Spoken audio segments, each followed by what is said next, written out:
Hello नमस्कार सब गोटा के। आई हम मुरही और मटर के नाश्ता बनाएब साँझ के। ताहि लेल की सब चाही देखिए। मटर प्याज कटबै, मिरचाई है और मुरही। तो पहले प्याज काट के ओकरा कनी जीर और दऽ कऽ तेल दऽ कऽ तड़का लगा लै छियै। देखिए तकर बाद ओहिमे मटर धऽ दियौ। छिलल मटर हरियरका खमकेका वाला मटर होइए ओ धऽ दियौ और ओकरा कनी बढ़िया से भूज दियौ। बढ़िया से भूजल कनी हल्का 5 मिनट तक भूजियो, वो सीझ जाए पूरा। बहुत नीक ई नाश्ता लगे छै, साँझ में खाओ। ओकर बाद कनी काल ओकरा ढक दियौ और फिर निकाल लिअ ढक्कन। देखिए भऽ गेल लगभग। कतेक सुंदर लागे छै देखऽ में। साँझ के सब नाश्ता बहुत नीक लागे छै, तो जरूर अहाँ सब बनाओ एखन। और ठंडा छै एखन मटर भेटै छै तो बहुत नीक लागत नाश्ता। भऽ गेलै मटर, अब हमरा निकाल लेबै।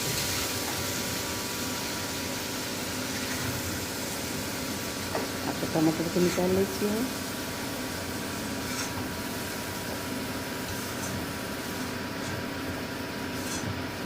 अहाँ जते गोटा छै ओते क्वांटिटी में बनाओ, बहुत नीक लागत। एक बेर ट्राई जरूर करबै अहाँ सब गोटा।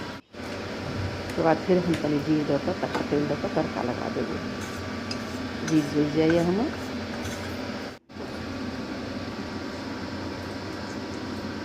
जिनका सुखायल मिरचाइ पसन्द अइ सुखायलो मिरचाइ दऽ सकै छियै।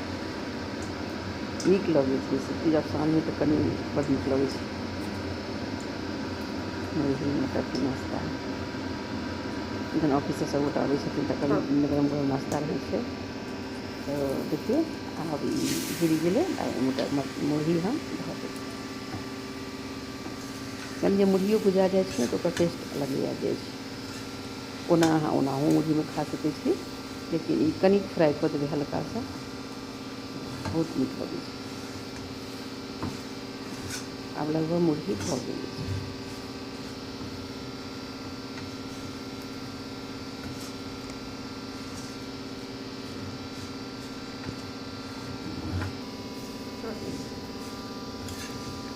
मुरही भऽ गेल।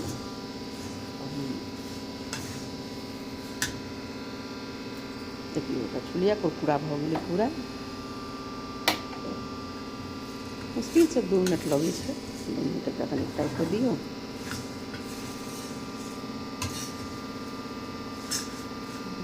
आब भऽ गेलै। आब एहिमे हम जे मटर छलै ओ मटर धऽ देबै।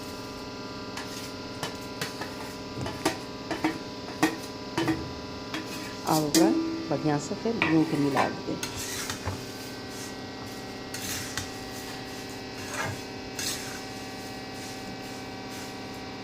अब हमारी इवनिंग स्नैक्स साँझ के नाश्ता तैयार है।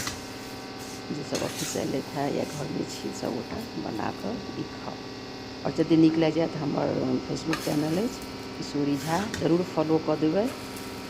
और यदि नीक लागत तऽ स्टार जरूर भेजबै। और यूट्यूब चैनल सेहो छै किशोरी झा मैथिल, जरूर सब्सक्राइब लाइक सब शेयर कऽ देबै।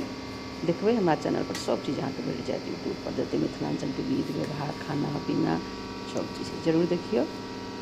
तो देखो हमर तैयार है, सब गोटा बनाओ आ खाओ। और कमेंट जरूर करब केहन लागल अहाँ सबके। धन्यवाद।